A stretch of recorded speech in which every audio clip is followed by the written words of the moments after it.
बहुत अजीज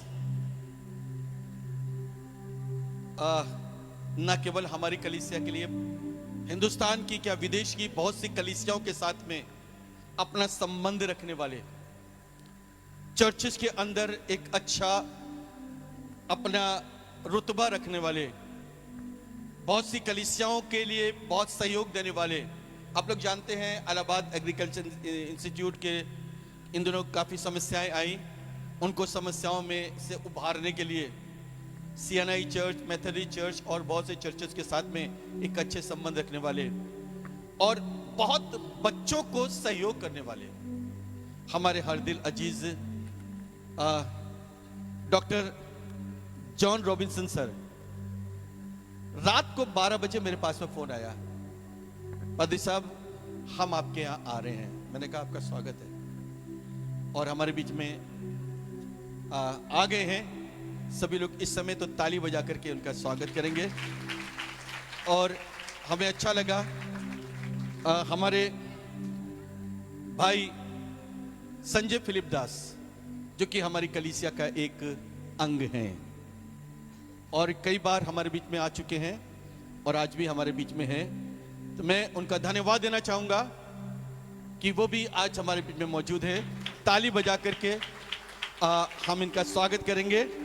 हमारे दूसरे जो मेहमान अतिथि आने वाले हैं उनके साथ में हम जो फॉर्मल वेलकम है, हम उस समय हमारे डॉक्टर रॉबिन्सन साहब का हम स्वागत उस समय चारों का एक साथ करेंगे। और इस समय मैं निवेदन करूंगा, क्योंकि डॉक्टर रॉबिन्सन साहब यहाँ मौजूद हैं और वचन से बहुत सी चीज़ें हमारे साथ में बांटते हैं। कई बार बहुत सी चीज़ें, आप एक अच्छे पत्रकार भी हैं, लिखते भी हैं और इनका मीडिया में अच्छा दखल है। इनकी एक मीडिया पूरी तरीके से वो है, क्या कहना चाहिए मुझको, चैनल है पूरी तरीके से और बहुत कुछ करते हैं। तो आज हमारा सौभाग्य है कि डॉक्टर रॉबिन्सन साहब हमारे बीच में मौजूद है। मैंने बहुत पहले कहा था साहब जब भी आप संडे में बरेली में हो तो आप हमारी कलीसिया में जरूर आएं। तो आज जबकि आप हमारे बीच में हैं, हम आपका हृदय से स्वागत करते हैं और मैं चाहूंगा आज कुछ देर के लिए परमेश्वर के वचन से हम सभी लोगों से बातचीत करें। प्लीज। Praise the Lord. आवाज में मजा नहीं आया। Praise the Lord. गुड। खुदावंद की महिमा हो, उसकी नाम की तारीफ हो। हम नहीं हैं बल्कि परमेश्वर है। हमारे अपना कोई अस्तित्व नहीं है, क्योंकि परमेश्वर ने हमको बनाया है और इस मिट्टी में से मिलाया है, मिला के बनाया है। हम इस जमीन की एक मिट्टी है जो कि आखिर में फिर मिट्टी में तब्दील हो जाती है। खुदा कलाम हमारे बारे में जो कहता है वो एक मिट्टी ही बस है, जो उसके अलावा कुछ नहीं है। ना औरत का कोई भाग है, ना मनुष्य नहीं कोई आदमी का भाग है। औरत आदमी को, उसने औरत को पसली से आदमी की यूं बनाया ताकि इक्वलिटी बनी रहे, बराबर का हिस्सा बना रहे। ना पैर से बनाया, ना सर से बनाया, ना जांग से बनाया, बल्कि उसने पसली से बनाया ताकि हम सब एक बराबर का रहें। क्या इसको इस्तेमाल करें?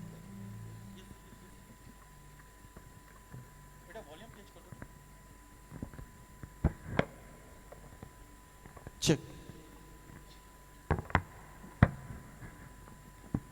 उसने हमको जो था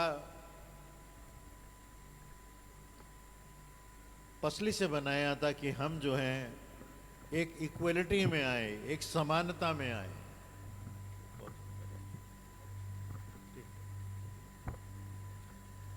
एक इक्वलिटी में आए, एक समानता के अंदर हम आए।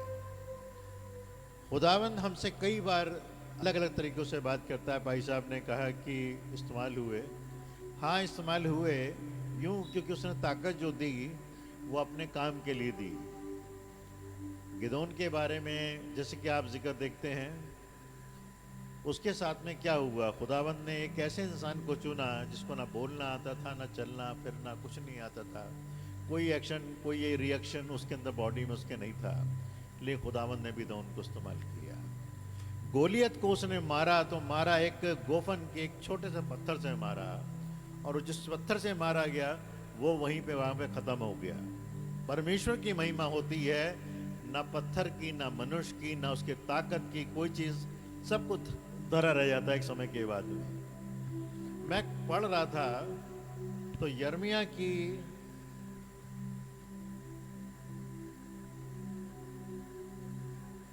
निकाल लीजिएगा मेरे साथ में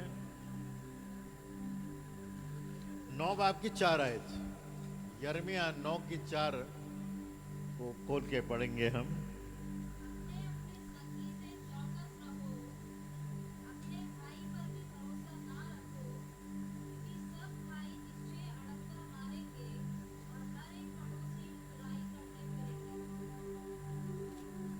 आगे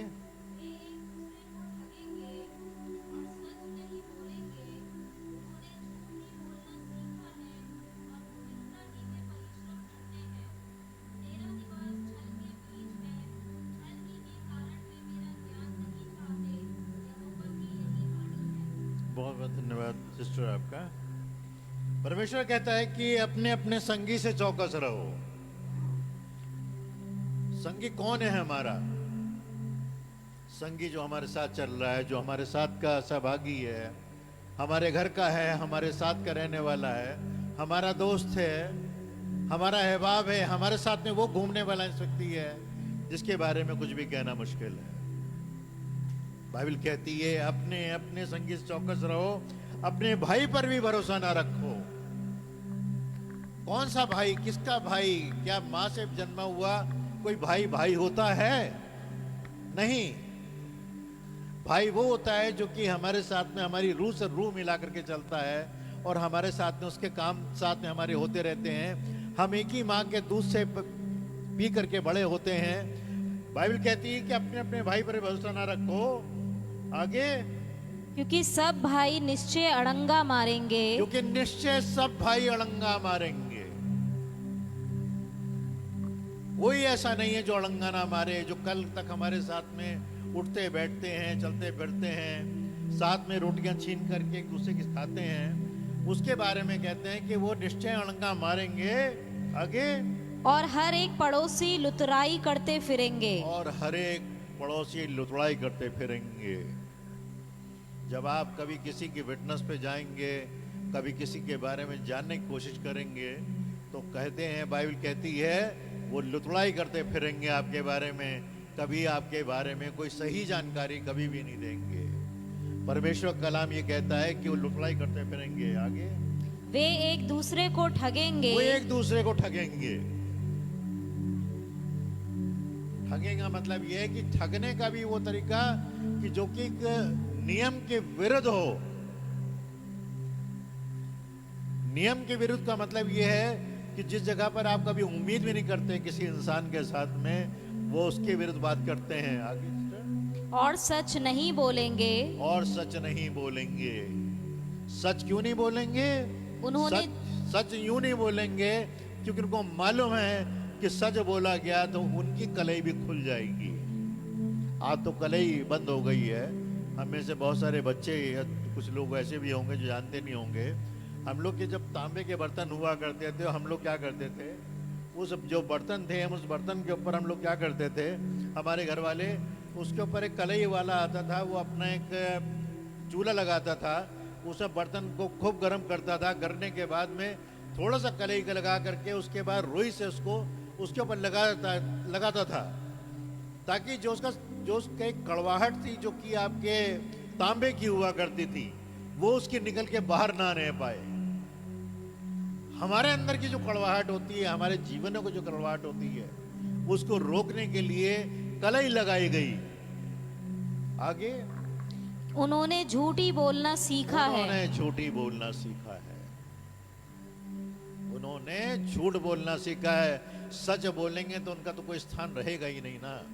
इसलिए वो अपनी बातों के अंदर, उस चीजों के अंदर जो उनकी होती है, उसके अंदर वो कलई लगाते हैं, ताकि उनकी सच्चाई निकल करके बाहर ना आने पाए, उनके अंदर का कड़वाहट निकल के बाहर ना आने पाए, उनके अंदर की जो क्रूरता है और कुड़ने का तरीका है, वो उनका निकल के बाहर ना आने पाए। आगे बहन। और कुटिलता ही में परिश्रम करते हैं। और कुटिलता में ही परिश्रम करते हैं, मतलब कि इसको ठग, कभी उसके लिए ठग, कभी किसी के बारे में कोई बात कह देना, कुछ नहीं है तो चले जा रहे हैं, तो किसी ने पूछा कि आप उनके बारे में कुछ जानते हैं उनके बारे में क्या भाई साहब बताएं, यानी जरा सी जो हंसी होती है ना अरे भाई साहब क्या बताएं आपको, ये सारी बातें बयान कर देती है कि हमारा जीवन कितना कुटिलता से भरा हुआ है। हम कभी किसी की व्यक्ति के बारे में कोई ना अच्छी बात सोचते हैं, ना आगे सोचने की लगाते हैं। न्यायी कौन है? न्यायी कौन है? परमेश्वर है। न्याय करने का अधिकार किसको है? परमेश्वर को है। मनुष्य का एक बार मरना और फिर उसके बाद में न्याय मतलब कि वाइट थ्रोन ऑफ क्राइस्ट जो कहलाता है, जो कि हम लोग यहाँ जब उसका न्याय आएगा, जब परमेश्वर सेकंड कमिंग में आएगा, तब उसके बाद में अधोलोक से उसकी रूह को बुलाया जाएगा और उसके बाद में न्याय होएगा, फिर हमको स्वर्ग और नरक तय किया जाएगा। ये नहीं कि आज हमारा कोई बुजुर्ग या हमारे घर का कोई या बाहर का कोई मर गया तो हमने कह दिया हैप्पी बर्थडे टू यू पापा इन हेवन। अरे सब हेवन ही चले जाएंगे तो नरक क्या खाली रहेगा? वहां तो मेरे ख्याल में टूलेट का बोर्ड लग जाना चाहिए। हिंदुओं में जैसे होता है कि यमराज होते हैं, तो यमराज तो इसका मतलब मक्खी मार रहे होंगे यूं करके। यार हमारे यहाँ तो कोई आ ही नहीं रहा, सब तो स्वर्ग ही चले जा रहे हैं। जो आज सुबह बैठ करके बेवड़ापना कर रहा था, बैठ करके जो गालियां बक रहा था, वो भी पापा हैप्पी बर्थडे टू यू पापा इन हेवन हो रहा है। न्याय का होना जरूरी है, जब तक कि न्याय नहीं होएगा तब तक बेकार है। आगे क्या सिस्टर पढ़ेंगी? तेरा निवास छल के बीच तेरा है। निवास छल के बीच में है। हमारा और आप सबका जो निवास है वो छल के बीच में है, और छल ही के कारण वे मेरा ज्ञान मेरा नहीं ज्ञान चाहते। परमेश्वर जो है वो ये बताता है अपने इस कलाम के अंदर, यर्मिया पे ये प्रकट हुआ था। और यर्मिया को खुदा ने जिस समय ये कलाम दिया है तो ये सब चीज़ें को देख करके दिया था, क्योंकि ये बनी इसराइल के लिए बात कही गई है सब बातें। क्योंकि रीज़न उसका ये था कि उस समय जिस समय की एक बड़े अजीब दौर से होकर के इज़राइल गुजर रहा था। जिस यहूदा को हम यहूदी बोलते हैं, यहूदी क्या है? यहूदी तो उन 12 गोत्रों में से एक गोत्र है ना, यहूदा। यहूदी कोई पूरी कौम नहीं है। इज़राइल की पूरी कौम को हम यहूदा नहीं कह सकते हैं कि वो यहूदी हैं। यहूदा जो है वो 12 गोत्रों में से एक गोत्र है जो कि चुना गया है।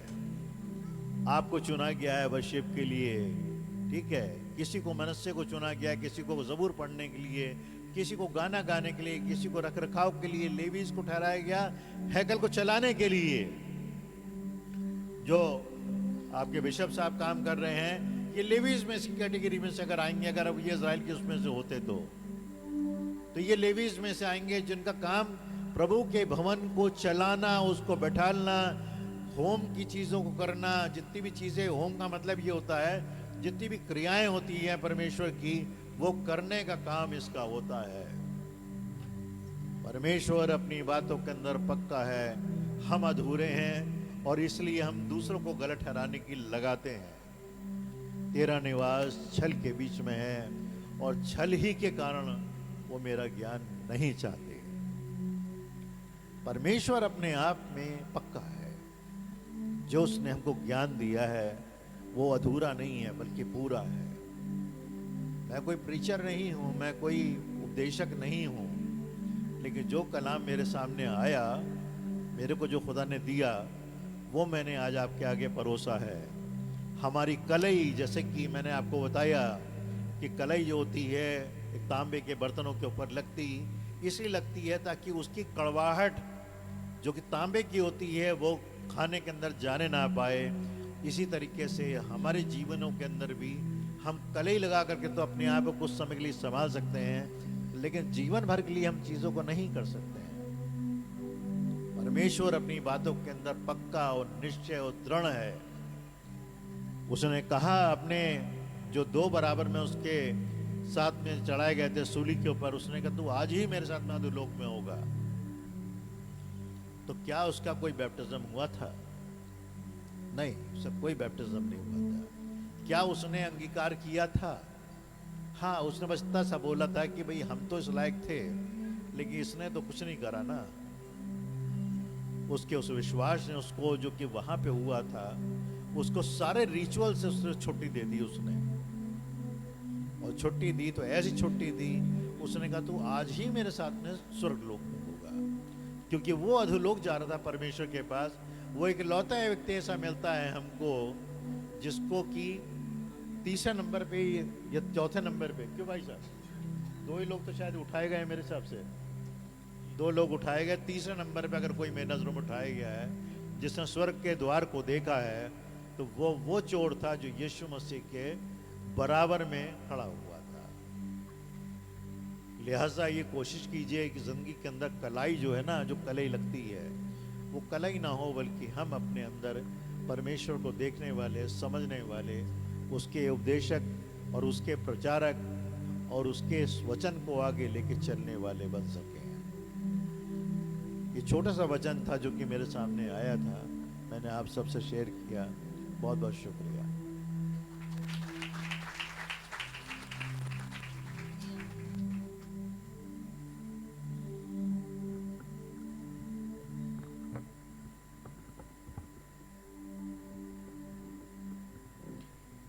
Thank you very much sir. ये छोटा सा वचन नहीं, वरन ये बहुत गहरा वचन है। और आपने उस बात को हमें बताया। एक बहुत अच्छी बात मुझको ये लगी, लास्ट में जो सर ने एक बात को कहा, 2 लोग स्वर पर उठा लिए गए, मेरा यीशु और एलिया उठाए गए। हानोक के बारे में भी थोड़ा सा ये है, लेकिन किसी ने स्वर्ग की दहलीज को अगर देखा, वो डाकू था। वो डाकू था, उसने स्वर्ग की दहलीज को देखा। और क्यों देख लिया? उसने यीशु पर भरोसा किया। आमीन, हालेलुया। उसने यीशु पर भरोसा किया, और भरोसा करने के कारण उसने स्वर्ग की दहलीज को देखा है। मेरे प्रियो, आज बहुत अच्छी बात डॉक्टर साहब ने बोली है यहां पर। यदि हम भी यीशु पर भरोसा करेंगे, यीशु पर विश्वास करेंगे, यीशु का इंतजार करेंगे। उसने कहा कि जब तू अपने राज्य में आए तो मेरी भी सुधि लेना। भरोसा किया, उसके राज का इंतजार किया, लेकिन यीशु मसीह ने उसके इंतजार को नहीं किया। उसने कहा आज, अभी और इसी वक्त